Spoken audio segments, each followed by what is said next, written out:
오늘은 그 성경 본문 고린도전서 4장 10절에서 16절의 말씀을 가지고 제목이 조금 별난데요. 병신년의 병신들로 정해봤습니다. 이런 말 사용하면 안 되는 거 아는데 그래도 여러분들께서 양해해 주시기를 바랍니다. 새해가 밝았습니다. 올해는 붉은 원숭이의 해라고 합니다. 병신이란 말은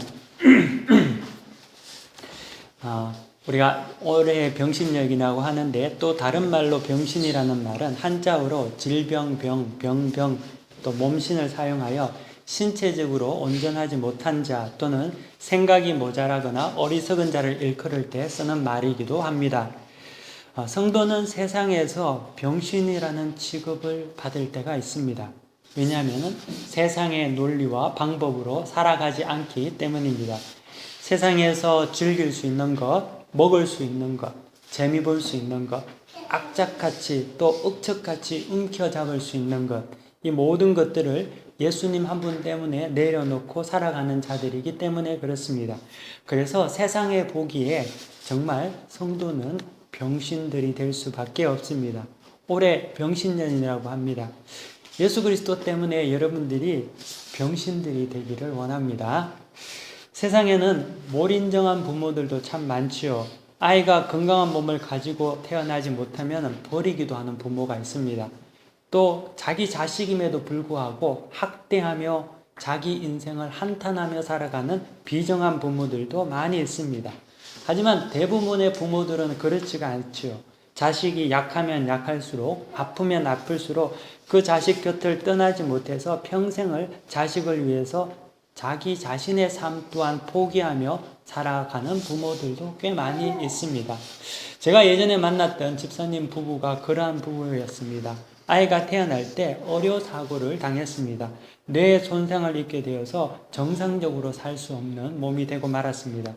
그 자식 하나를 위해서 아버지는 그 잘 나가던 한국에서의 직장을 포기하고 아이를 위해서 만학도로서 유학길에 떠났습니다. 유학을 나온 분이지요. 그 집사님 부부에게는 그 아이의 약함이 그들의 인생 전부였는 것 같습니다. 먹이고 입히고 재우고 업고 그렇게 하면서 그 아들을 위해서 헌신하며 살았던 분을 뵌 적이 있습니다. 저는 그 부모님의 마음이 하나님의 마음이라고 생각이 듭니다. 잘난 자식들은 자기들이 알아서 잘 살지요. 하지만 언제나 부모는 잘난 자식보다는 못난 자식에 더 마음이 가는 것 아니겠습니까? 건강한 아이보다 약한 아이, 돈 많이 버는 자식보다 돈 못 버는 자식이 부모 마음에 더 걸리고 마음이 가는 거지요. 우리가 세상에서 병신 취급당하고 살면은 하나님께서 우리의 눈물을 닦아주시고 위로해 주십니다. 우리가 세상에서 약삭 발라서 이리저리 종횡무진 피해서 다니고 세상에서 손해보지 아니하고 살면은 하나님의 관심도 적습니다. 하지만 우리가 그리스도로 인해서 아파하고 슬퍼하고 어떨 때는 병신 취급도 당하고 무시당하고 그럼에도 묵묵히 참으면 그때 아버지 하나님께서 우리와 더욱더 함께 가까이 계시다는 것입니다. 사랑하는 성도 여러분, 올해 병신년이라고 했죠. 병신이 됩시다. 세상의 논리에 어리석은 그러한 병신들이 되시기를 축원합니다. 병신이라는 것은 동네북이 되라는 말이 아닙니다.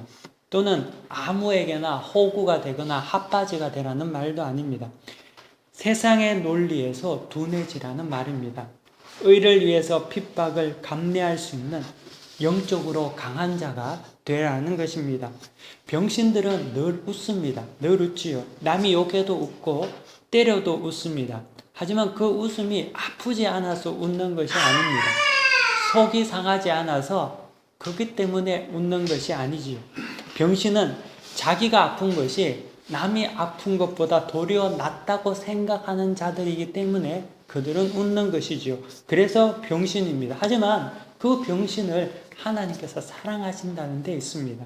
그게 독생자를 보내시며 아파하셨던 하늘 아버지의 마음이셨고 그렇기 때문에 그런 자의 마음을 하나님은 너무나 잘 알고 이해하신다는 것입니다. 저는 2016년 병신년 새에 같은 말이지만 의미가 다른 병신, 다른 병신이 되기를 원합니다. 조금 더 참고, 조금 더 이해하고, 조금 더 사랑하고, 조금 더 자기 자신을 부인하며 살아가는 2016년 한 해가 됩시다. 물론 그게 쉽지 않다고 생각합니다. 쉽지 않다는 것을 모르지도 않습니다. 제가 그걸 잘하기 때문에 여러분들에게 그렇게 하라고 말하는 것도 절대 아닙니다. 저도 정말 병신같이 사는 거 힘들고 어렵습니다. 하지만 사랑하는 성도 여러분, 우리가 그렇게 모두 다 수고하면 좋겠습니다. 왜냐하면 그게 하나님의 뜻이기 때문에 그렇습니다. 속에서 막 활활 타고 올라와도, 목까지 이렇게 치밀어 올라도 묵묵히 십자가 길을 걸으신 예수님을 바라보며 우리도 그렇게 살아가도록 수고하면 좋겠습니다. 그리고 그 수고가 내 의지가 아니라 하나님 사랑하기 때문에 내가 할 수 없는 것도 하게 되는 성령의 은혜로 이루어지기를 간절히 바랍니다. 이를 위해서 우리가 모두 기도하고 또 영적으로 끼어 있기를 바랍니다. 오늘 성경 본문은 바울이 고린도 교회 사람들에게 자기 자신에 대해서 이야기하는 대목입니다. 근데 그 대목을 잘 살펴보면 마치 자기 인생이 병신과 같이 살았다는 것을 보여주고 있습니다. 바울을 여러분 우리가 한번 생각해 보면 그는 병신 취급받고 살 사람이 아니라는 거죠. 그럴 이유가 전혀 없는 자였습니다. 그의 학식은 누구에게 무시당할 그런 학식을 가진 자가 아니었죠. 그의 권위가 또한 누구에게 함부로 침해당하는 그런 권위도 아니었습니다. 하지만 그는 자신의 모든 것을 부인하고 세상에서 보기에는 비천하고 어떻게 보면 바보같이 살았습니다. 왜 그랬겠습니까? 왜 바울이 그렇게 살았을까요? 이유는 단 한 가지, 예수 그리스도의 모범이었기 때문입니다. 그것이 성도 바울의 모습이었다는 거죠. 제 삶에 잊혀지지 아니하는 한 가지 일화가 있습니다. 예화가 있습니다. 제가 1년에 한두 차례 설교할 때 이 예를 꼭 하는 것 같습니다. 그만큼 제게는 소중한 교훈이기도 한데요. 새해를 맞이하는 첫 주 그 예화를 다시 한번 여러분들에게 조심스레 꺼내보려고 합니다. 뮤라 아야코가 쓴 책 중에 하늘의 사닥다리라는 수필집이 있습니다. 그 수필집에서 소개된 내용인데 그녀 또한 이 일화를 소개하면서 자기의 마음을 사로잡았다고 합니다. 과거 일본 NHK 방송에 인생 독본이라는 그런 프로그램이 있었습니다. 그 프로그램에서 소개된 한 목사에 관한 이야기입니다. 때는 20세기 초, 지금도 그렇지만 당시 그 일본이라는 나라는 기독교 신자가 아주 귀한 그러한 나라였습니다. 거의 없던 나라였죠. 그때 나가오 마키라는 한 목사가 신학교를 졸업한 이후에 불교가 가장 왕성한 가네자와라는 도시로 복음 전도를 하기 위해서 떠나게 됩니다. 그곳에서 자녀와 아내를 같이 함께 그곳으로 이동하여 천막교회를 짓고 이제 처음 예배를 드리게 되었습니다. 개척한 후에 한 주가 지났습니다. 그리고 또 2주가 지나고 한 달이 지났습니다. 하지만 한 달이 지났음에도 불구하고 아무도 교회에 나오는 사람은 없었다고 합니다. 그리고 또 시간이 흘러서 6개월이라는 시간이 지났습니다. 하지만 6개월이 지나도 한 사람도 예배를 드리러 교회에 나오는 사람은 없었습니다. 나가오 목사는 아무도 오지 않는 교회에서 늘 주일마다 강대상에서 하나님의 말씀을 전파했습니다. 하나님의 말씀을 전파할 때는 아무도 오지 않으니까 그 앞에 사모랑 자녀들이 앉아서 목사님의 설교를 들었다고 합니다. 그렇게 1년이라는 시간이 지나갔습니다. 1년이 지난 후에 교인이 몇 명 되었을 것 같습니까? 안타깝게도 1년이 지났지만 아무도 교회에 오는 사람은 없었지요. 그래서 교인이 제로였습니다. 그렇게 또 시간이 흘러서 갔습니다. 그리고 3년이라는 시간이 지났습니다. 3년이 지나면 이때쯤 되면은 교회에 좀 와야 되지 않을까요? 그런데 3년이 지나도 아무도 그 교회에 예배를 드리러 오는 사람은 없었다고 합니다. 성도가 하나 없이 교회에서 3년 동안 예배를 지킨 목사님 대단하죠. 또 그것을 매주마다 설교를 사모와 아이들을 앞에 놓고 설교한 목사님도 대단하지 않겠습니까?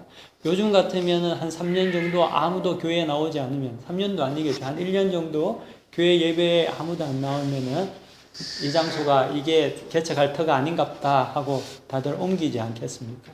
뭐 신도시로 옮기든지 아파트 단지 내로 들어가겠죠. 하지만 이 나가오 마키라는 목사는 아무도 나오지 않는 그 교회를 꿋꿋이 그 자리를 지키면서 3년 동안 예배를 드렸다는 거죠. 그리고 또 세월이 또 흐르기 시작합니다. 2년이라는 시간이 더 지났습니다. 근데 2년이 지났는데도 불구하고 5년 동안 아무도 그 교회에 예배 드리러 나오는 사람은 없었다고 합니다.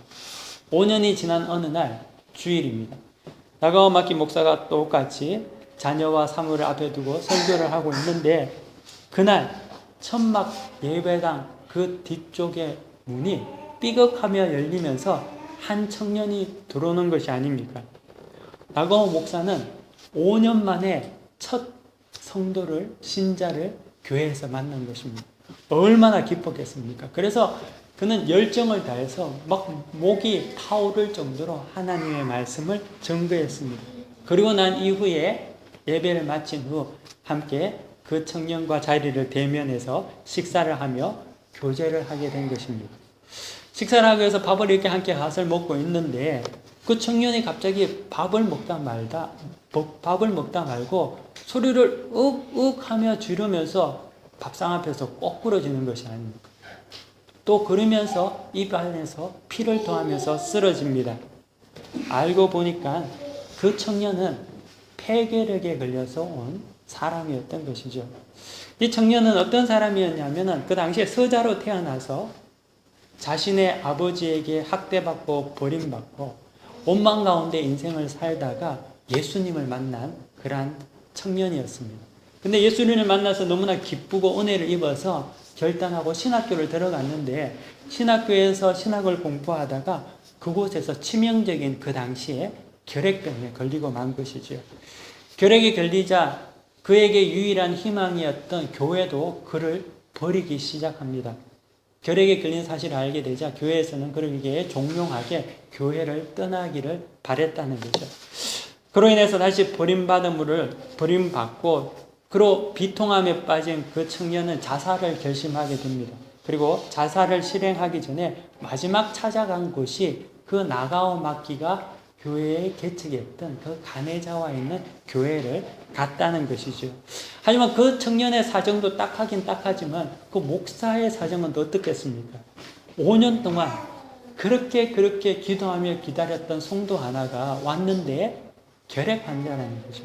여러분 지금은 결핵 환자가 거의 없는데요. 그 당시만 하더라도 이 결핵은 치명적인 병입니다. 전염률이 아주 높은 병입니다. 사모와 아이가 있는 목사에게 결핵 환자가 교회에 왔다는 그것은 정말 어려운 결단을 해야 되는 그러한 순간이었습니다.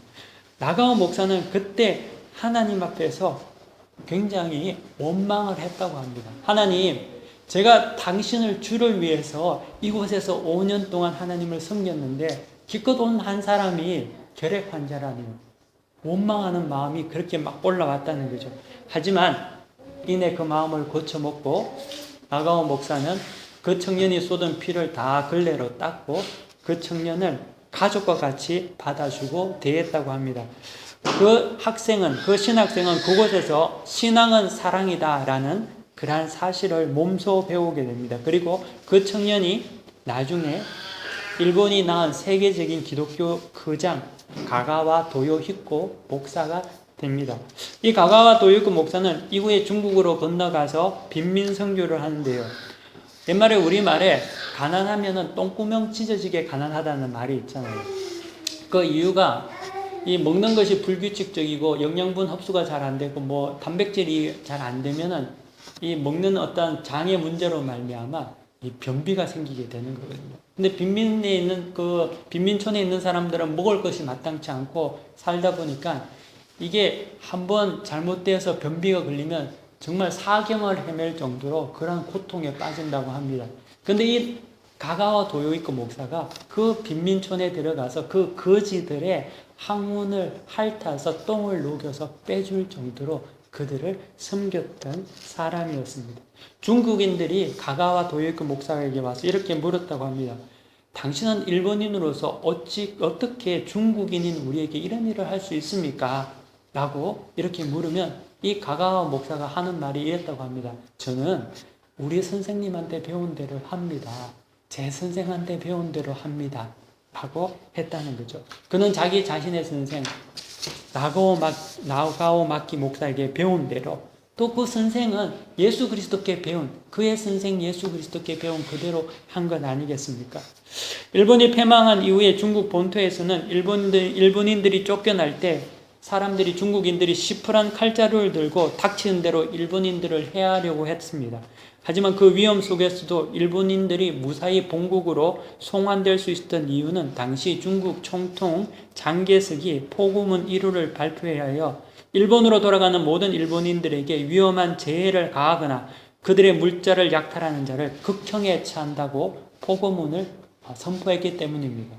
중국 총통 장개석이 이렇게 말합니다. 일본은 지독하다. 일본은 잔혹하다. 그러나 오늘도 가가와 선생이 뜨거운 눈물로 이 중국을 위해서 기도할 것을 생각하면 일본을 미워할 수도 없다.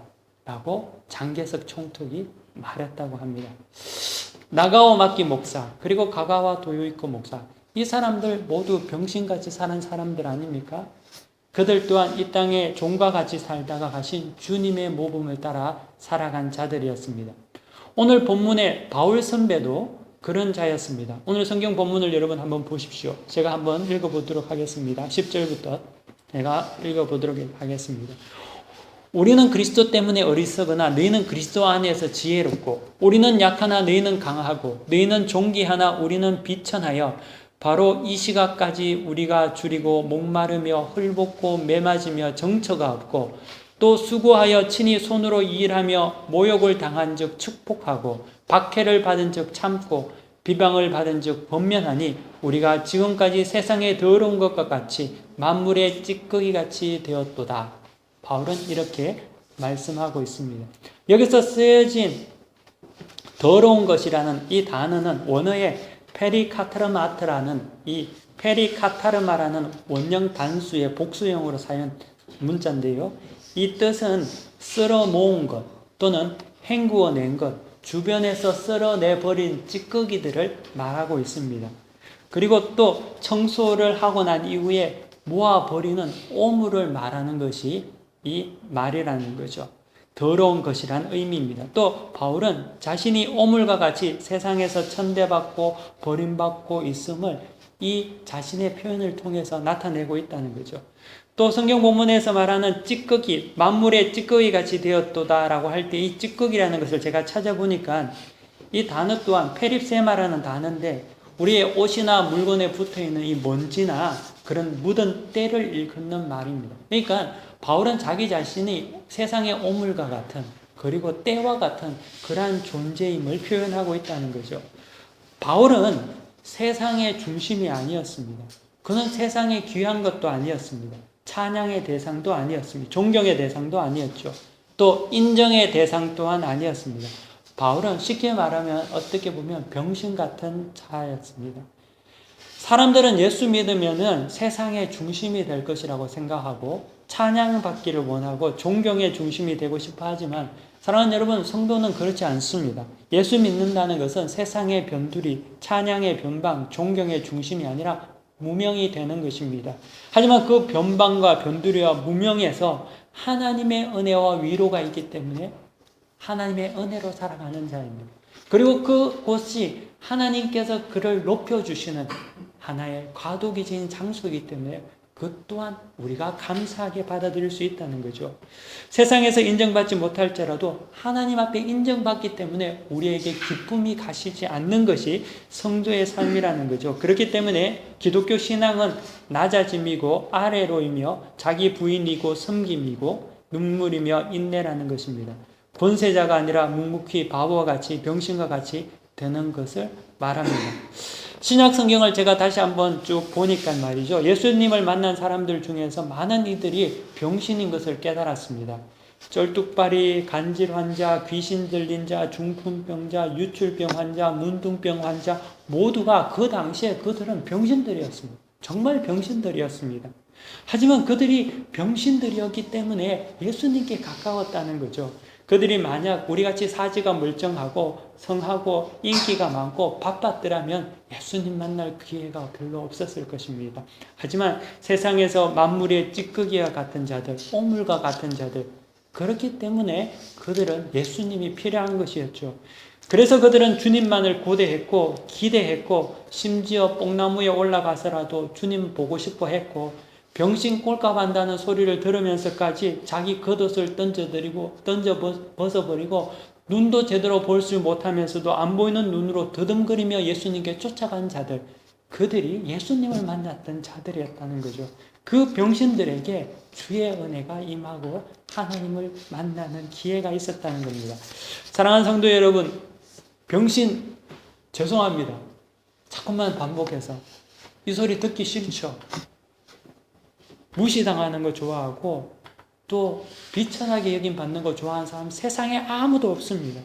모욕당하는 거 기뻐하는 사람 누가 있겠습니까? 사장님 소리 듣고 싶어하고 님자 붙은 소리 듣고 싶어하는 게 우리의 마음 인지상정 아니겠습니까?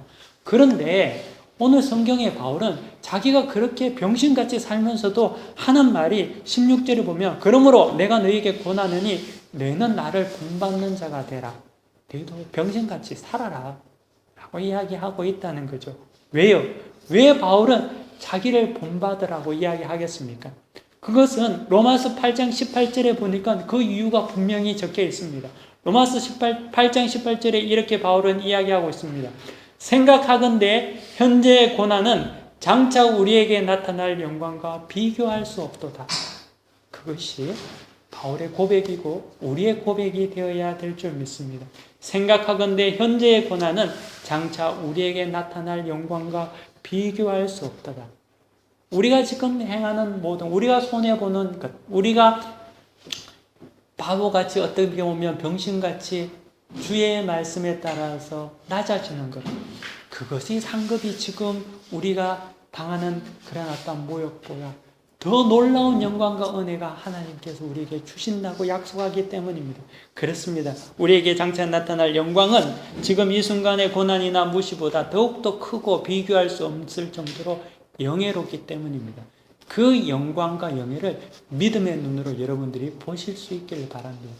이것을 못 보면은 신앙생활에 진보가 없습니다. 이것을 가지지 못한다면 우리의 믿음은 죽을 수밖에 없다는 거죠.